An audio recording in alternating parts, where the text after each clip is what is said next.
So you're watching Public Affairs. Berkowitz is my name, and politics is our game. And we will be doing lots of politics and public policy this evening because we have as our guest Kristol Dionne. He, of course, former New York Times columnist, right? No, former New York Times reporter. Reporter, and then a columnist for the last... Since 1993 for the Washington Post. Washington Post. He's a fellow now at the Institute of Politics. We're taping this on the 26th of February 2015. The night before, he was out with Bill Kristol at the Institute of Politics debating, and the resolution, I think, was whatever government does, the free market can do better. Did I get that right? Yeah, right. The private sector, I think they said, can do better. The private sector. Yeah. Same thing, free market, private sector. Well, of course, EJ, that is true. You can't possibly disagree with that, or could you? Well, the position I was defending, which I believe, is that the proposition is absurd on its face, and it assumes that the private sector can do everything that government does. And we don't have too much time. So we know they can redistribute wealth. That's what the government does. The government can redistribute wealth. But when it comes to creating wealth, you want the private sector. You don't want government, do you? You want the government to lay the groundwork, in the case of infrastructure, literally lay the groundwork and the roadwork for wealth. I think what we infrastructure, sure, judicial system, all that mundane BS kind of civics 101 stuff, right? No, it's more than that. To like the internet. Let me give when you get to the internet, when you get to the hard wealth, when you get to the joy of life, it's the private sector, right? When you get to the internet was the creation of the Department of Defense, and without the public investment that the Department of Defense made in computers, we wouldn't have had the development of the internet. And then the private sector built on this invention. Similarly, what does NIH do? NIH does enormous research that may not be financed by the private sector. There's a lot of research and development work that if you did not have the public sector doing it, it wouldn't be done. If that public investment had not been made, then many great inventions of the free market would not have happened. So there are many areas. And then the quick point I do want to make is that we need the public sector to take care of certain things that the private sector doesn't. Why did we create a Social Security system? We created a Social Security system because large numbers of Americans could not save enough because they didn't earn enough for retirement. So we use... So it's obsolete now. They earn more. They could save enough. They don't need the nanny government to tell them how much to save. Do they? The number of... I wish I had the number handy, but the number of elderly people who would be in poverty would be millions more without their Social Security payment. Once you get past age 75, Social Security, I believe, and viewers don't hold me to this, you can look it up, but it's on the order of something like 2/3 to 3/4 of their income come from Social Security. Without Medicare, try to buy health insurance as a 75-year-old. Insurers want to make money. It's becoming inordinately expensive because the government got so involved 40 to 50 years ago. Look, we created Medicare because this show, let me just say this and then you go. This show is dedicated to Milton Friedman, one of my former teachers at the University of Chicago. And Milton said, when he was here at the University of Chicago, if you trace a social problem far enough, you find government at the other end. You understand that? Right, and I don't believe that at all. I think Milton Friedman was a brilliant man. I'm never going to deny that. In the 1960s, Daniel Patrick Moynihan, one of the greatest U.S. senators ever. We agree with that. You would agree.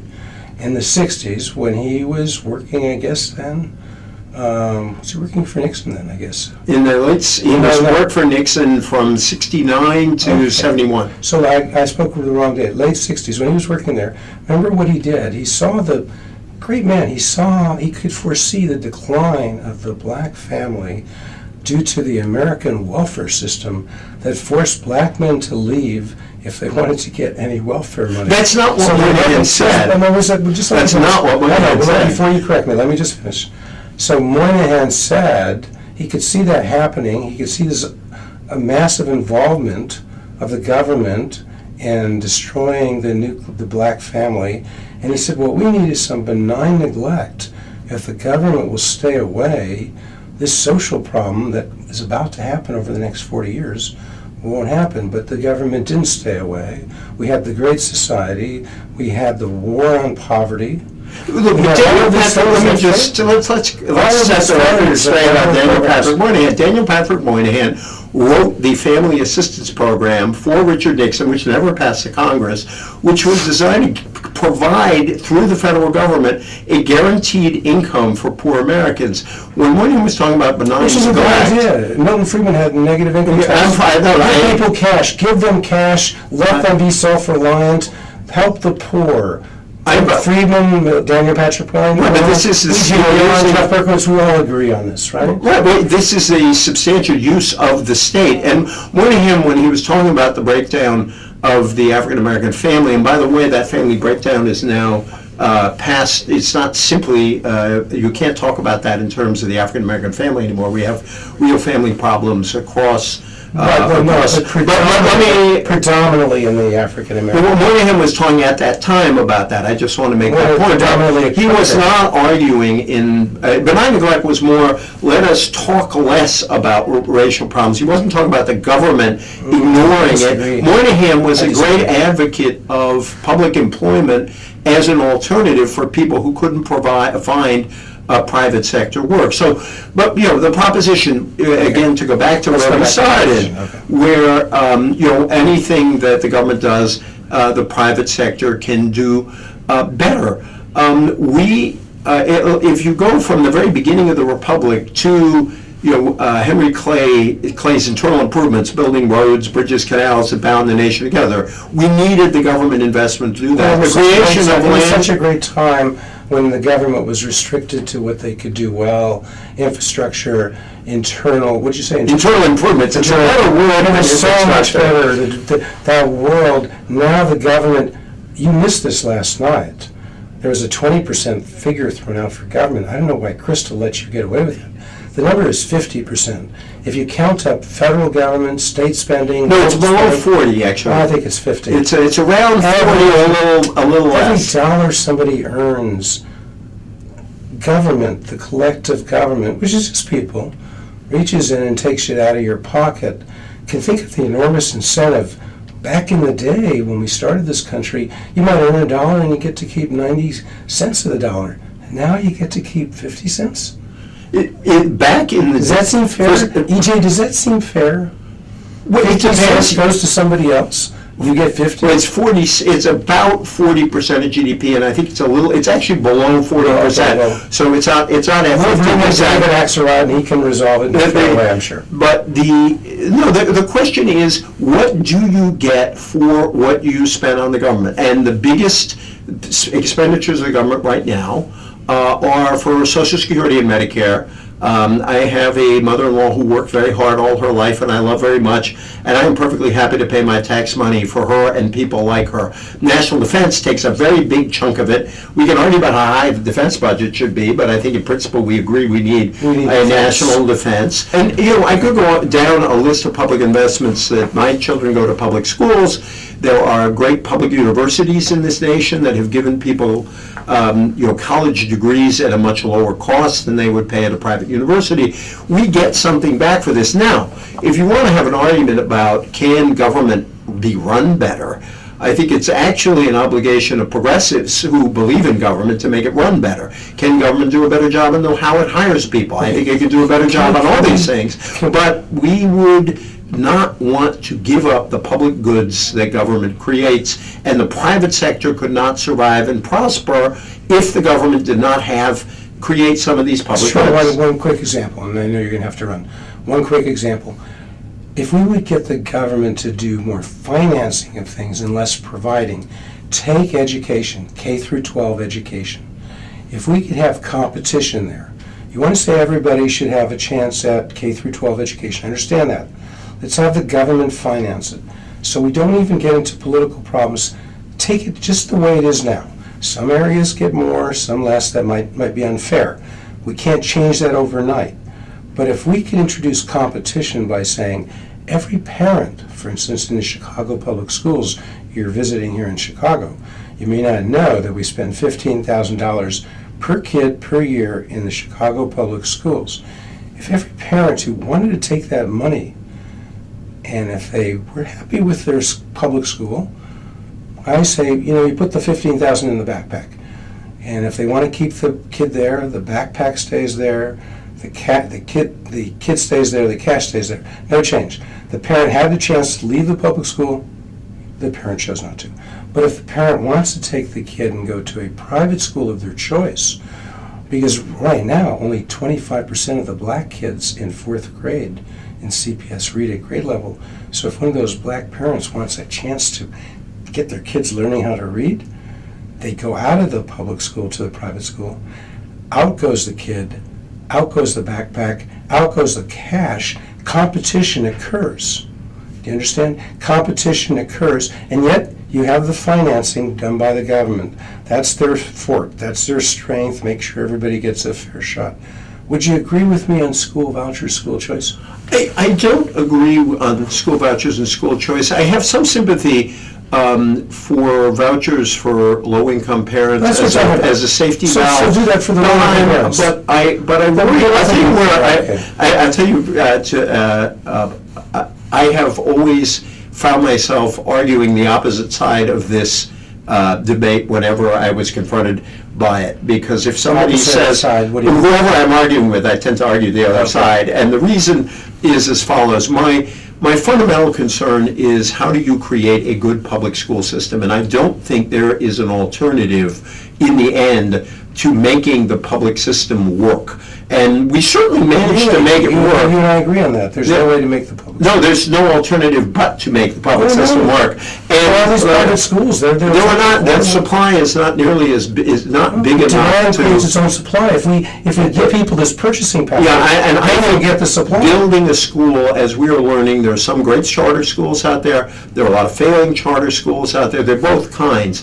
I think there's no alternative to building. Let me finish my point. The point I wanted to make was that I find myself arguing both sides of this because if I were a parent stuck in a really awful school, my children were stuck in a really awful school, I would want an alternative. So that side of me is sympathetic to vouchers because I don't want to tell that parent you have no choice. Sure. On the other hand, what I worry about with vouchers is destroying a structure of education that in principle is supposed to guarantee good schools to everybody. I happen to live in a suburban county in Maryland, and like I always say, we do have vouchers in America, and they're distributed by real estate agents because people move to places where there are good public schools. Wealthy and middle-class people. Poor people on England, that's South Side, West Side, Chicago, they don't get to move. The people you've learned something about when you've been at the Institute of Politics at Hyde Park, the low-income people around this area, and they don't get to move. And the point I'm making is I have a certain sympathy for the idea of parents who want to put their kids into better schools, but I still think what we want is a vibrant and successful public system, and we have that in many parts of our country. Urban systems have to have a higher percentage of kids in need. They have a higher percentage of special needs kids. We have to take that into account. Wealthy people who are in wealthier school districts have lower numbers on that. So the urban districts we got to pay attention to, and I still think there's no alternative but to make the public system work. I think vouchers are a kind of temporary safety valve, but we still have to make the public system work. Since we're winding down here now, we don't have much time, unfortunately. Yeah. We hope to have you back when you're back. But we've talked about infrastructure, and I think you and I agree. Infrastructure, courts, sort of the umpires of the free enterprise system, that probably can't be done well. It can be contracted out, but you do need government involvement in that. We agree. But when you get away from that infrastructure, you get away from national defense, even education, which has a public good nature, and there's a very technical definition we won't get into of a public good. Milton would agree, I would agree. But once you get away from that, is there anything else that you think government needs to be involved in? That is, when we get away from national defense, we get away from the courts, we get away from the infrastructure. If I agree with you, government does that, we could strip government away from so much else. Is there anything else really that government needs to be involved in? we are unfortunately at the end of our time here. Well, this is your shot. Tell me what government should be. I think that we need government to do a better job, and partly needs to do more to give access to higher ed. I think we need government to do more to help working families with childcare, and you can do that in a lot of ways. This is where, to some degree, vouchers can be part of that. Contracting out is complicated. We contract out in areas where we should be less accountable. But we need. It seems to me, if you look at the situation that Americans face, we need to do more to supplement the incomes of lower income working people. We need to find ways of changing the rules so that there is more bargaining power in the hands of employees, because there's no substitute for good high wages. We need to raise the minimum wage. But I think that when you look at the needs of the average middle-class family, where government can step in to help people so they can do without help. It's my favorite, I'll close on this, it's one of my favorite John Stuart Mill lines. The goal of government programs should always be help toward doing without help. And I think when you look at what we've done with the GI Bill, with student loans, with good public school systems, government investment helps people to become very creative, and often they become very rich entrepreneurs and strengthen the private sector. But it's been a real joy to be with you. The one thing I think we can really agree on, I'm sure, public affairs needs to have E.J. Dionne come back to continue this. I would love to do that. Thank you so much for taking the time. Appreciate it. And that's E.J. Dionne. He, of course, you can find him several times a week in the Washington Post. What days did they find you? On Mondays and Thursdays. In the Washington Post. In the Washington Post. And 240 papers, bless them, around the country. I carry the column. Chicago Tribune. I don't know if I'm in Chicago. I know I've been in Quincy. I've been in Peoria, but I don't know where. I'm not sure I'm in a Chicago paper. I will lead the protest to get you here in Chicago. Bless you so much. Thank you. Enter that you see on the screen there. Hopefully everybody over there can see it. And select yes if you agree or disagree with the proposition. Anything government does, the private can do better. And we're going to tabulate your responses to that question now.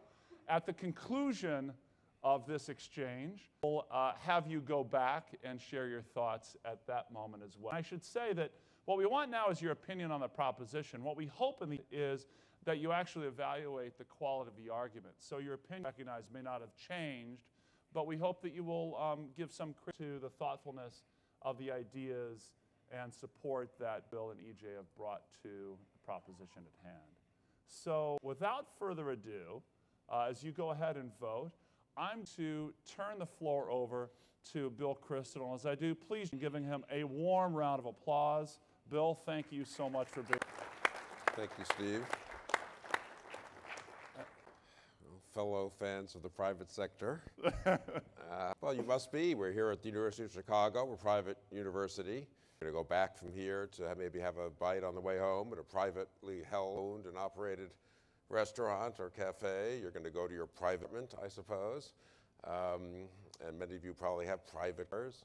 EJ works at for the Washington Post, private business, at Brookings Institution, which is a think tank, or not-for-profit, but not part of the government, obviously. Georgetown, another fine private university. So I just assume, if you look at people's revealed preferences, that everyone here is a fan of the private sector. But if you want to go to a publicly owned restaurant and the University of Illinois and stay in public housing tonight, you can choose to do that. Obviously, this proposition, whatever the proposition that was up there, is a little bit cartoonish. I don't think anything the government does, or anything the government does, the private sector can do, and nor do I think that everything the government does should be done, be transferred from the government to the private sector. It's obviously a question of size, scope, and reach of government. I'm not a anarchist. I'm not even really a libertarian. I respect Milton Friedman, but I'm not even a Milton. I'm not even a Hayekian. But I will defend. So you're saying we found the wrong. Yeah, so often the case, right? But I will defend the proposition that, and EJ, of course, is not as much outside as that proposition either. He's not a Marxist, and I'm not a Hayek. But I will say that the great advantage of Hayek and Milton and even Ayn Rand, if you want to go to a much more extreme version of a kind of individualist propensity for the private sector, is The great tyrannies of the century were communist tyrannies and national socialist tyrannies, and the great tyrannical threats today merge society and government, religion and state. And it's a very simple case, but it is a very important case for a limited government. And so the fundamental case for me is a case for liberty, a case for preventing tyranny. Even if you could persuade me, which history does not suggest one could, that we would have average economic growth of 0.8% with much bigger government and 3.2% with a smaller government, I would say there are other benefits of small government. There are some problems, obviously, with a private sector run amok, is why I am not for no government at all, and certainly in foreign policy and in other matters of defense and other matters of common national safety net, certain basic aspects of the welfare state, I'm totally comfortable with a limited and energetic government. The thing I think those of you who would like a strong government, and I like a strong government in some areas, should think about is it's precisely the fact that government has become so unlimited that has made it ineffective. One of the things that's made it ineffective and unenergetic. The founders describe in the Federalist Papers limited and energetic government. It's energetic if it focuses on a few things. It's energy if the federal government does some things and states and localities do other things. Kind of sprawling nanny state, welfare state, stop marble, cake federalism that we have is not good at accomplishing things. It intrudes much too much and achieves much too little. So I think honestly, people who believe strongly in key government roles should make their case that government energetically regulate or even operate certain aspects of society for those key objectives. But everyone should have an interest in pulling sprawling, bureaucratic government back, both for the sake of liberty and, I would say, for the sake of energy and efficiency. Why don't I just stop there? Let EJ explain how he thinks the Illinois, not the university, but the state of Illinois has been doing great. Finances are in terrific shape. The city of Chicago, poor Emmanuel. Can I say a word about the elections? Since I think I have another 2 minutes here. I mean, a liberal, he tries to come in and be somewhat responsible, prevent the thing from going totally bankrupt. And this is a big problem with a huge, sprawling welfare state government. So many people then have a stake in it that they won't see their long-term interests. They vote on the basis of short-term interests. It's understandable sometimes, but still, at the end of the day, you get this kind of sprawling state that goes bankrupt. That is Bill Kristol, affirmative for the proposition. EJ, negative response. Well, thank you. And a round of applause for EJ, I should say. Let's keep this fair. Well, now you know the real reason that Bill is here in Chicago. He is here to sabotage Rahm Emanuel's. Totally. You always have to look for hidden agendas.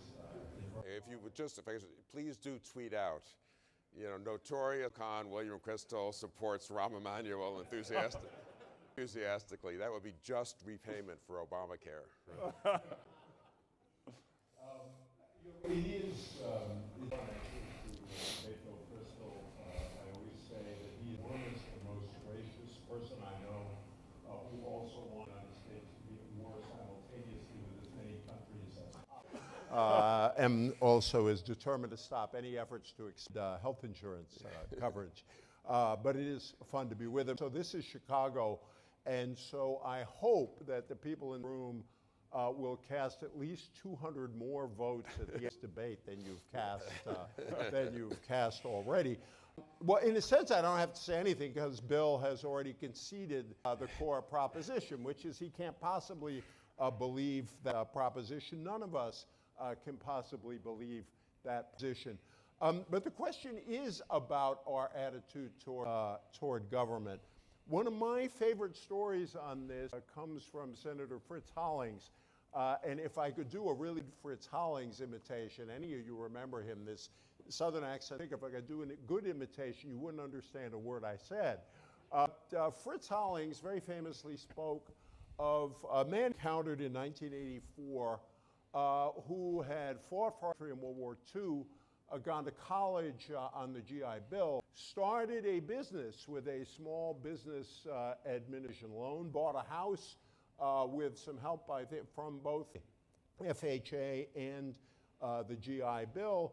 His kids, in going to college, had some federal student loans. He drove back and forth to work on interstate highways. His parents were happily retired on Social Security and Medicare, and this person went up to Fritz Hollings and said, "I'm voting Ronald Reagan to get the government off my back." And we really should ponder that story when we talk about do we think of government. Since I'm talking about Reagan, let's ask the classic Reagan question. He asked, are we better off now than we were 4 years ago? So I would ask, are we better off now because Henry Clay insisted supporting what he called internal improvements, much better by the word infrastructure, internal improvements, roads and canals that bound our nation together and help make us one mark. Are we better off? That's E.J. Dionne. Bill has an opportunity to rebut, so we turn to you for rebuttal. No, well, I agreed with the first part when E.J. was praising Henry Clay and Abraham Lincoln. I was on board with that, but 20th century level. No, I mean, the Fritz Hollings example is very good. If government helps the sector, helps private institutions, both for profit and profit, helps civil society, there are lots of important things government can do, but our government's gone way beyond that, and E.J. epitomized it in his last sentence, government be your friend. I don't really think government should be your friend. Look at the Fritz Hollings examples. Obviously that was a great achievement of the U.S. government. Partly Roosevelt resisted the urgings of many of his left-wing advisors to nationalize the war industries, and in fact unleashed this amazing American might, which helped us defeat, obviously, Nazi Germany and imperial. And the GI Bill gave people money to go to a university of their choice on land-grant colleges, but the land-grant colleges are run really as not really governmental institutions. I was on the board of visitors of one. They're very out to let the governor just pick up the phone and fire a professor or gets to that college. So in fact, the fact that they mimic private institutions is what makes American public institutions, I think, effective and worthwhile often. The loan to start a private business, the loan to private house, driving private cars on public highways, those are examples of the public sector in a subordinate role to civil society, to private enterprise, to individuals, families, communities, choosing their own fate. It's not government as the nanny state. Now, obviously, we could differ on some of these particular programs. Medicare, too. Medicare famously lets people pick their own private doctor and private hospital, and then it reimburses, and there comes with the system. It is precisely the latter. Head Start shows doesn't work very well. In fact, this is one of the most studied programs, and there's no evidence that it works, unfortunately. Affordable Care Act, Medicaid expansion, in fact, is when government oversteps the line, facilitating private sector transactions, helping provide a safe, helping people do things better on their own, and government's in and starts trying to run and regulate everything, and it actually turns out poorly. So I think E.J. has made my case for me. And E.J., your rebuttal. I think that Bill's habit of taking anything good the government has done and redefining it as a private endeavor. There would be no public university without the government. He has said it was really good to him say how much he likes Medicare and how it guarantees choice to consumers. So I am expecting him before this is over to endorse single-payer health care because by his definition, single-payer health care is actually private health care. The problem Bill has is the terms that he uses over and over are really vague. The problem with really big government. Well, what exactly does it mean? How big is our government compared to governments in the Scandinavian countries or in Northern Europe? Those countries with bigger governments nonetheless have very vibrant private sectors and very vibrant capitalist economies.